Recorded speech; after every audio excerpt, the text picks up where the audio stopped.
Welcome to Vibrant Life. I am so glad you're here because I get to introduce you to a great friend of mine. He is Pastor Fred Sekyewa from Uganda.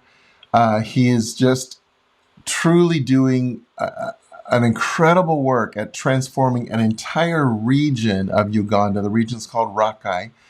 I've been there 3 times to visit for myself, to see with my own eyes some amazing things that are happening. I got to visit and meet Fred's family, but I got to see this transformation that's been taking place. I have known Freddie for the last 15 years when he first brought a vision to us, and now watching how God has expanded it, watching how he's taking a whole region that was so poverty stricken and making a huge difference in the lives of so many families, turning them around, giving them hope. We all need hope. And that's why I want to encourage you to listen to this. It's astounding. Because like we turn on the news and it's so negative, right? I mean, all the terrible things that are going on around the world, that's all we hear about on the news, pretty much. Guess what? Today, you get to hear some good news. You get to hear some encouraging news, how light is winning, how God's love is transforming people. So, yeah, and the region that we're talking about called Rakai, this is where AIDS, one of the places where AIDS began. And so it just devastated this region. That's one of the reasons there's so much poverty here. But this man who you're about to meet, God put his hand on this guy's heart and said, "Son, I have some things for you to do if you'll say yes to me." So this is also about you who are listening. This is also about your own journey, and about the more that you say yes to God, it's not just about your own life. It's about how he's going to use your life to transform lives around you. So be so encouraged today. And Freddie, thank you for being here. Please just greet everyone.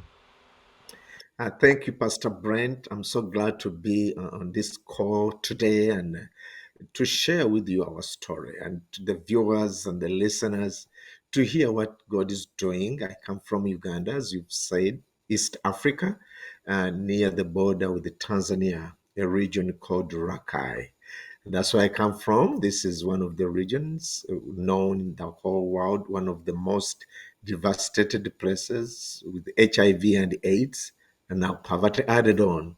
So it's good to come and share our story and hear our transformation journey, which has brought joy and lives changing, not remaining the same as it were. Yeah, yeah. And so I think it would be helpful for people to know a little bit about kind of early on in your story that you grew up in an area of great poverty where many of your friends died because of the AIDS epidemic, and but somehow, even though your path wandered away some, God brought you back full circle to make a difference where you grew up. So tell us a little bit about that journey. Thank you, Brent. Yes, indeed. This is the region where I was born, raised, and went to school. Like as you said, we started seeing AIDS in 1980, and we got the whole medical explanation all about 8 years later. So that was the time when the virus was ravaging through. But by God's grace, He preserved me. And because of Christ, I received Christ in my life. He preserved me, and I was able to go to school. When I got my first degree, I decided from college to go back home and start responding to and fight this giant, which was killing people. And in the course of doing that, I joined a French organization. I did that work for about 8 years. Then my church, my pastor took me over from that community and took me all the way to our capital city, 4 hours from home, to run the organization, which I was put in charge as the executive director, and also to serve our lead church there. I did that work for 10 years, but this is what happened, Brian. Every other time I could leave town, driving back home, this is what I could find: people who are poor, pastors who are poor, children who are not going to school, and they see like you come like an angel, and you couldn't solve all the problems of those people. So my heart started hurting. And in 2009, I stepped off the team, and my wife and I, we decided to make a U-turn, drive back 4 hours from the capital city, and went back to the village, and we started Celebrate Hope Ministries, a ministry we believe and believed from inception that will bring about transformation in the lives of people. Wow. And this is about the same time frame that you and I met. We met maybe a couple years before that U-turn you mentioned back to your homeland and going back to where the more devastating poverty was to make a difference. And praise God, for just capturing your heart and saying, "Son, would you come back here with me and love on the ones that I love so much?" So thank you, Pastor Fred, for that. Um, and so when we first met, you had come to our church, Blazing Fire, a few times. I remember early on just saying, "I like this guy." The more we talked, I'm like, "Wow, our hearts are so similar and resonating."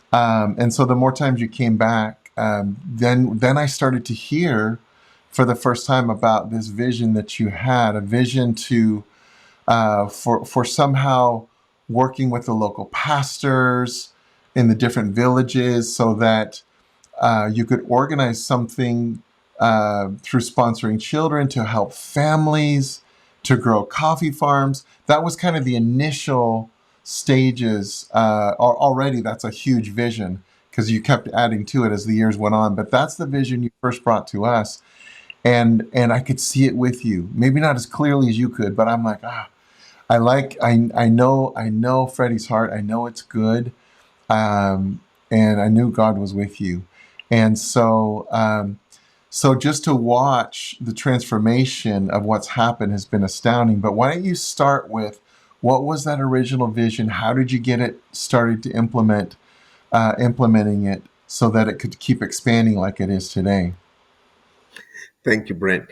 Um, as I mentioned, that being a country, a region devastated with the disease and poverty, on the onset of each and everything, and the world got to know about us, there was an influx in of different organizations led by World Health Organization. Organizations came from all over, doctors, everybody, thinking that they are going to stop this problem. But as they came with the method, hit it with money. Okay, if you want to train youths in AIDS prevention, give them money. Women, give them money. Build schools, take orphans to school, and start orphanage homes. And that was like solve a problem with the money. No, this problem had to be solved based on the attitudes of the people. So when the Lord called us back home, we said, look, we cannot do what others failed to do, because when the time frame of these organizations came to end, there was an exodus out. They all left. So we said, what can we do that can stay within the context of the communities? Mm-hmm. Well, so God showed us a good plan, which we put in three kind of boxes, if I may say. Box number one, we said we identify the church. As all other organizations left, the church stayed. The poor pastor stayed in the community. The uneducated child stayed in the community. And the poverty stricken family stayed in the community. So we said, who can be the catalyst to bring about transformation? And that was the pastor. That was the church. So we got to the pastors, we taught them, we trained them, we equipped them, we created a sense of discipleship and mentorship on a daily, and we organized them into a network. And every pastor trained was charged to take the same message to his congregation.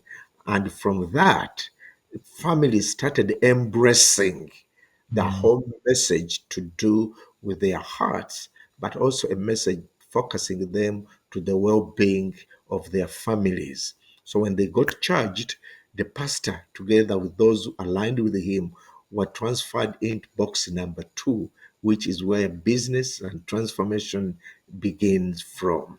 Now, from the church, you deal with the heart, restoring people, restoring hope. Now, in box number 2, we started a local business, which is coffee growing. We come from a region with the best robust in the whole world. I'm proud of saying that.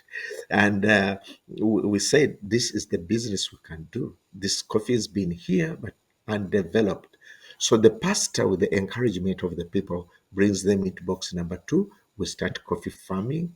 And now the pastor, the church, and the community, then we go into box number 3, which is the future, which is financial literacy, which is banking. So that's how we, even if Celebrate Hope Ministries gets whatever, or we are winding up, God forbid we won't, because we are a church-based ministry. But the Mhm. church in itself is in the community to carry on the transformation journey of our people, both spiritually and physically. Yes, that's so good. So yeah, and so what I'm hearing is that the Lord was giving you brilliant solutions for how to do something not just from the outside and dumping some money in, but what can we do from the inside to actually change the way people see themselves, the way to give them hope for something they're doing for themselves. So we're not just giving them fish, we're teaching them how to fish. And I've watched you do this for a long time, and think you're at something like 3,000 families. Is that right? Yes, we are from box 1, box 2, box 3. We are working with 260 pastors. Those are 260 villages who've been able to bring into box number 2, which is economic transformation, 3,000 families who produce tons and tons of coffee, which Wow. we are able to sell. And all the money they make, we don't give them cash.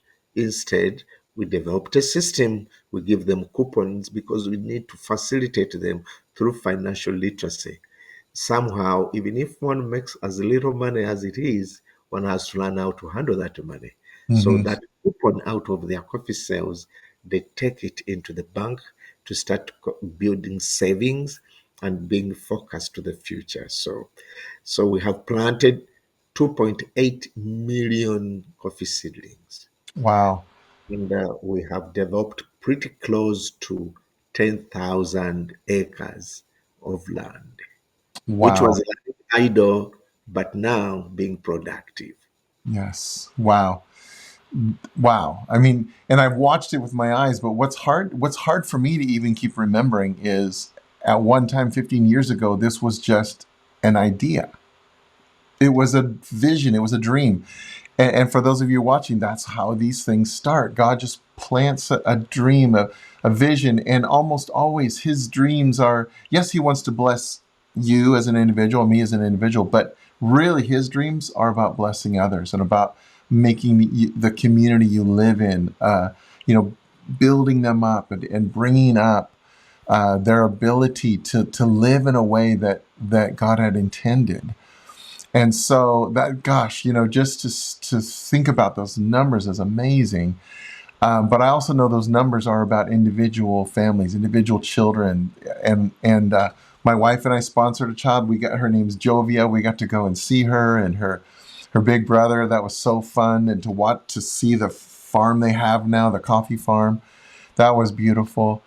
But I know, Fred, that's a big part of this too. Is some of how you finance some of this, at least initially, was through people sponsoring a child, not in the typical way of like an orphanage, like you said, where we're just kind of pouring in money and hope, and it who knows, in the end, when that money stops, the child's in just as a bad a place. But this is different. You're actually keeping children in their families when at all possible, um, and not taking them out of families, and you're causing that sponsorship for that child, which is $40 a month. It's not only paying for their schooling, but it's paying for the coffee farm itself, the plants, the training, all of it, so that this one child becomes the one that blesses their entire family, bringing the whole family up together. I just think it's brilliant. So when I heard it, I'm like, yes, yes, and yes, sign me up for that. Down below, we'll put a link for those of you that might be interested in sponsoring a child. But I would love it if you tell me a little bit more about that. Maybe even tell me a story. Thank you, Pastor. Um, like as you said, child sponsorship has been here for so many years. Sponsoring a kid, maybe after 2, 3, 4 years, one of these two things could happen. One, the sponsor might run out of business, or the sponsor could die, or the child runs out of school, whatever happens. And someone has been sponsoring for 10 years, and you go looking for the money invested. You can't trace it. Two, it was creating a whole sense of dependency. Hmm. So the Lord gave us this idea. We said we need to do something different. We need to shift the conversation. We need to change the thinking. Let's, whatever we do as sponsorship, to be an investment and time framed investment. Now, if one says, I'm going to sponsor a child for $40 per month, the time frame this whole deal is going to run is 6 years. But 32% of that money we receive goes into starting a coffee farm, 32%. So what we do when the person signs in to sponsor a child, we take an upfront capital and we establish the farm. In 6 years, every month contribution will replenish the capital used to start a farm. And in 6 years, this is what we promise the sponsor. One, the child will be in school, including his or her siblings. Two, the family will have become self-sufficient. Three, we shall be making sure that every family on sponsorship has got a bank account. So that's how we changed this whole thinking of child sponsorship to being child and family development. And Hmm. that way we have graduated a number of children, and we are still supporting a number of families. So that is the new concept we are using to sponsor families. So good. You does this story come to mind? I know. Again, it's great to talk about it, in general, but sometimes a story just kind of cuts in. Can you think of a story you'd want to share about a family that's been changed through this? I'll begin with your own story of Jovia, a, Okay. a kid you have supported. And one time we went back and we found that the brother started selling coffee and they're improving their home in one or the other. Jovia still in school, and Jovia and other children like her are now kept in school because of their coffee. But also, let me share with you another story, probably a unique one you've never had, because you know the Jovia story. This is a family of a man who was a known drunkard in the whole community. He was louder every evening. He could drink, he could talk on top of his voice. This man had 17 children. This man had this wife after another one after another one. One day, in the community where he lives, he saw church gathering at church. He saw people gathering at church, and he was wondering what was going on. So he branched in and he sat into the training. And indeed, it was a coffee training meeting. So he attended and he forced himself on the list. But nobody trusted him that a man like him, drunkard, loudy, he could be turning out to be an effective coffee farmer and becoming a serious businessman. So he listened to both. He listened to the gospel, but at the same time, he went with the coffee farming skills. This is what is happening now. This man, we supported him with 1 acre, is now over 6 acres. This man has built a brand new home. This man has educated these children. We celebrated recently a graduation. This man has bought himself a brand new motorcycle. This man has totally, totally changed. He's a member in the church. He's in business, and this is what he says. He says, "My house is from coffee and my bank," because all his financing is now managed by our savings bank. So that is one story that we can share with you briefly. But I'll give you another one before I hang up on this. I was in office one day, and good enough, this man, we knew him. He's one of our first long-time farmers. He came and he just busted into my office. Okay, everybody was not scared that maybe someone could hurt me. And he said, "Come and see, come and see." I said, "To see what? What, why are you here? Come and come outside." But because I connect with the people, I'm not so much detached, isolated. I saw this as a relationship kind of a stint.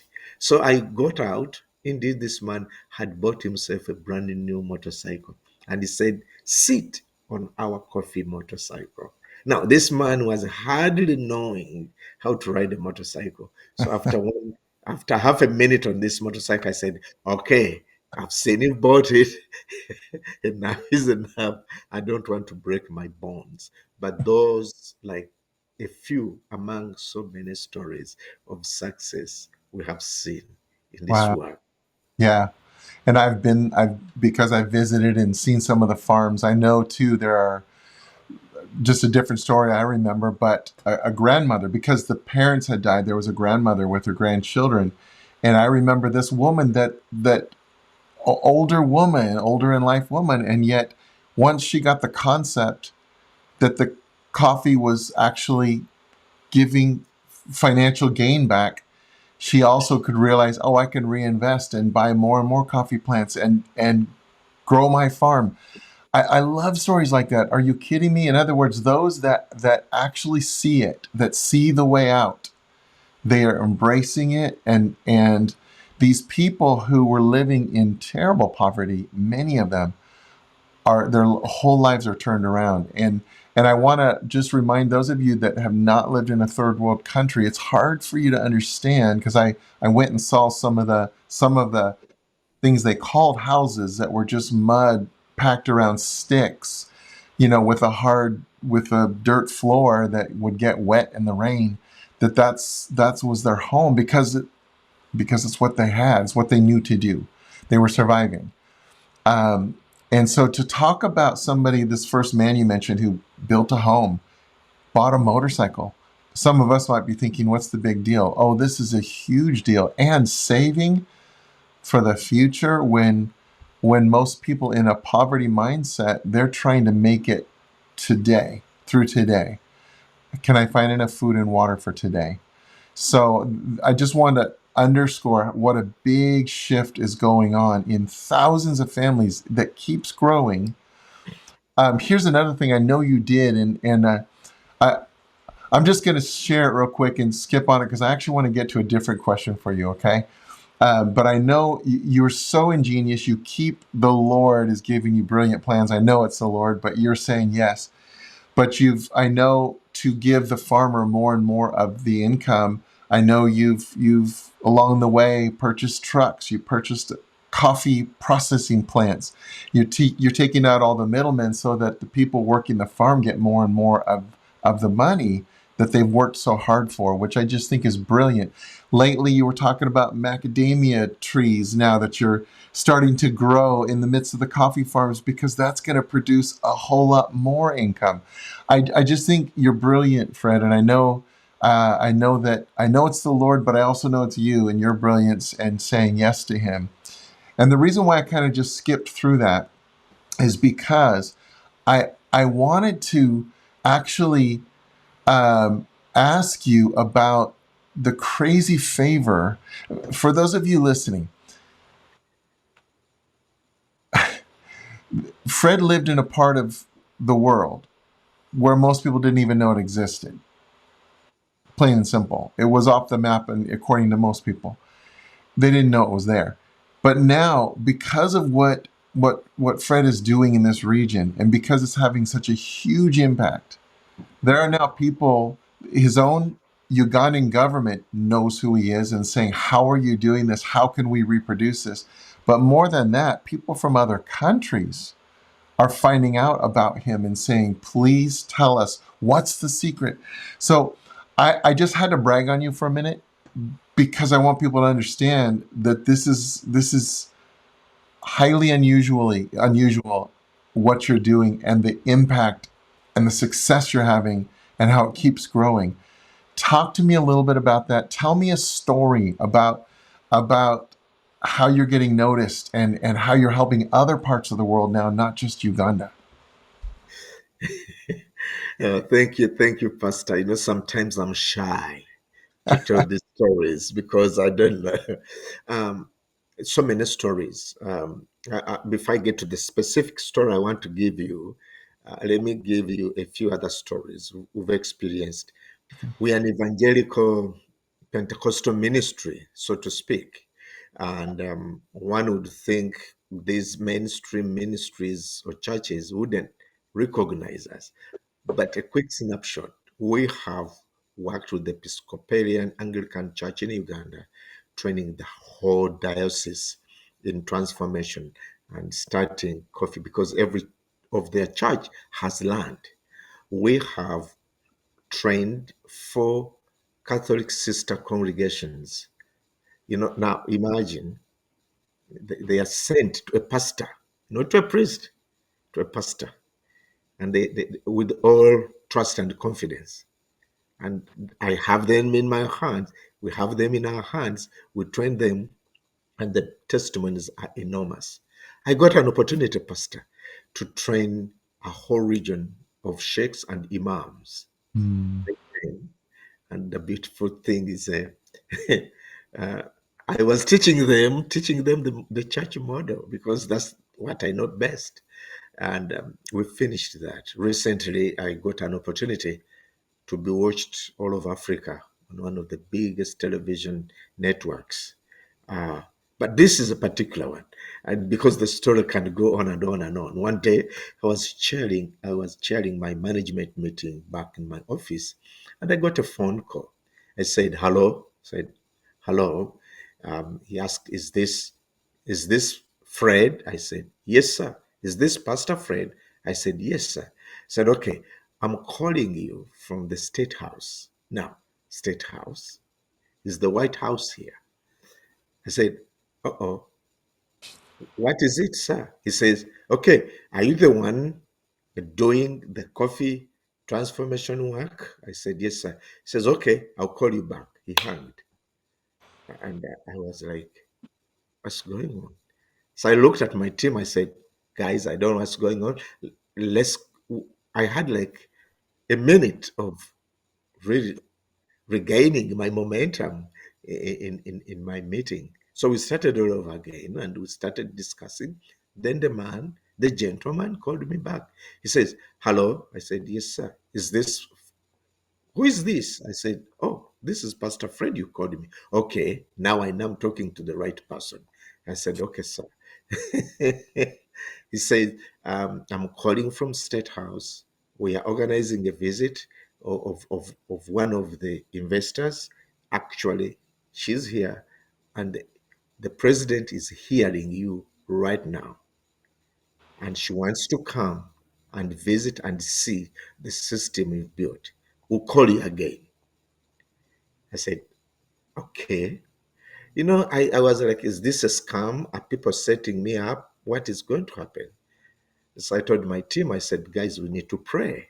I was scared. I had never gotten such a telephone call, knowing that the president is listening in. So they they they called me third time. This time they were quite elaborate and clear with the program. "Tomorrow at 9 a.m., the helicopter will land on this location. You go, we know you have a good car. So they know my car. Okay, thank you, security. They know my car. You go, your car is good. You can drive some of the we are not going to send a big motorcade because we don't want to scare people. Organize this, organize that, organize that." And indeed, at 9 a.m., the helicopter landed, and this dignitary.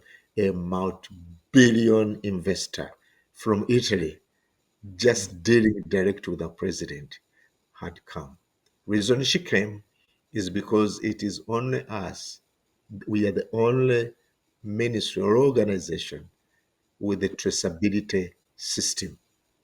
When we talk about traceability, we are talking about from the time the farmer is identified through training, through coffee farm establishment, through management, through harvesting coffee, processing it, selling it, and banking the money. And I can as well articulate how this farmer behaves in handling the resources. And if we export coffee and they find some coffee has a problem, we are the people, only people in the whole country. Thank God for that.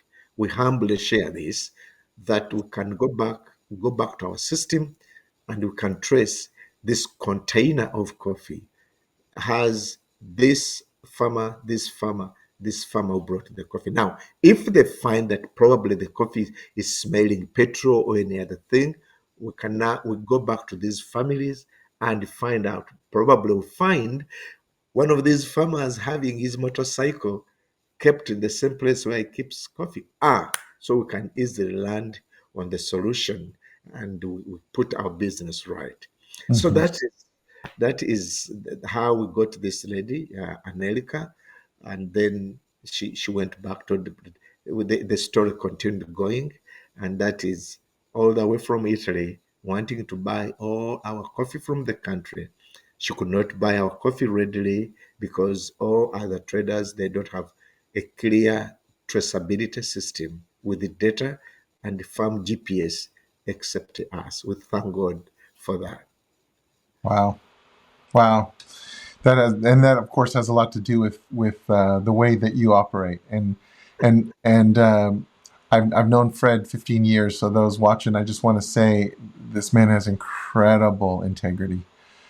He is filled with the love of the Father and loves people. He mentioned just a moment ago about helping Catholics, helping imams, helping various groups of people. In other words, that's actually a very big deal in Uganda. Sometimes there's real factions between different groups where they really are at odds with each other, don't care for each other. And then this man who you see is building bridges. He's building bridges of love across just by caring for everyone because they are valuable as a child of God, not because of what label is around them. And um, I know we need that around the world. That's why I wanted to tell this story to you and let you know why this is so special. And I have the privilege of being now on Pastor Fred's board. It's just my joy to be a part. Yes, I have my own life. I have my own church. But when I see someone like this, and I see something with my own eyes that is unlike anything I've seen, and everyone that I'm sit with Pastor Fred and he shares his story, it's the same thing. They, after a while, they're just mesmerized and then overcome with amazement at how this could actually be, because there's many stories where unfortunately where that aren't this good. um, where there's a lot, where there's corruption, where there's, you don't know where your money goes, that kind of thing. So that's why I'm saying this, because we're going to put some links down below. If you want to support a child, if you want to support the link that I'm going to give you to the website, you can also choose to give it to support the pastor training. There's a lot of different places. Maybe something you heard today touches your heart in particular, and so you'd want to give there. And so I'm going to put those down below for you. The story that Freddie shared earlier about the drunken man, that's actually a video, a 2-minute video. I'm going to put that link down below and identify that link for you to watch. Yeah, my joy in doing this video, this YouTube channel, Vibrant Life, is just that. I'm trying to help you, the one who's interested here, the viewer, to have a more vibrant life, one that's filled with joy and love, of all the things that God wants for you to have. And so that's why I wanted you to hear this story. I wanted you to understand God is alive, loves his kids all over the world. He raises up people like Freddie and says, would you partner with me and make a difference? So I think what I'm going to do here, Freddie, is just ask if there's any last things you want to say, any blessing you want to release, anything like that. Yeah, thank you, Brent. Once again, those of you who are watching and listening in, thank you very much for spending these minutes um, to listen to our story. There's a lot we didn't touch. Of course, time is limited, but the thing is, we are still committed and focused at seeing the church and communities get transformed, provision of clean water and schools and many other things. This time around, we focused at the transformation and the building of sustainability. But there's a lot of other things we do. Recently, the Lord was teaching me something, Pastor, of looking at my home and being clear with my mission to Mm-hmm. my home and my mission. And that is embedded in Jeremiah chapter 1, when you go to verse 11 downwards. And scripture says, Jeremiah, what do you see? At first, he saw um, an almond tree, green, alive. But then the Lord asked him again, what do you see? He says, oops, I see a hot pot, and it is coming from the west. Now, think about a hot pot full of live charcoal tipping over you or tipping over your house. I mean, so that is what I saw, and I was like, Lord, yes, my community needs me to reverse the hot pot to an almond tree. Life, tree, a green tree is a symbol of life. And I want to release that kind of insight on each and every person. See where the hot pot is in your family, in your businesses. What are the incidences that are likely to bring you down, to burn you, to kill your motivation? I pray in the name of Jesus that the Lord will give you a transforming, positive, attitudinal sight that you can create life out of a situation which is considered to be desperate in your marriage, in your entire finances, in your business, in your fellowship, in your church, but most especially so in having Jesus and our loving the unequaled love of our Father Mm-hmm. come into your life, and that release, that favor, that anointing, that His everlasting presence to be with each one of you. And to you, my brother Brent, and my in-country mentor, teaching me some of the cultural things I didn't know. Thank you. And the Lord bless you so much. I love seeing God doing greater things in your church and community, and even back home in Uganda. Blessings. Amen. Thank you so much. I love you so much, my brother. Not just my friend, but my brother Fred. I love you and so grateful to God for what you're doing. And yes, I'm agreeing too with his prayer over each and one of you that your life would be fruitful. And that's really what God promises. You know, when we trust him, when we see his good way, oh my goodness, life gets so much better. So be filled with hope today. And we bless you, both of us here. We bless you to just keep looking at the eyes of a loving Father who is for you, not against you. And keep looking for the ways he's going to move through your life to bless the people around you, because that's what he's going to do.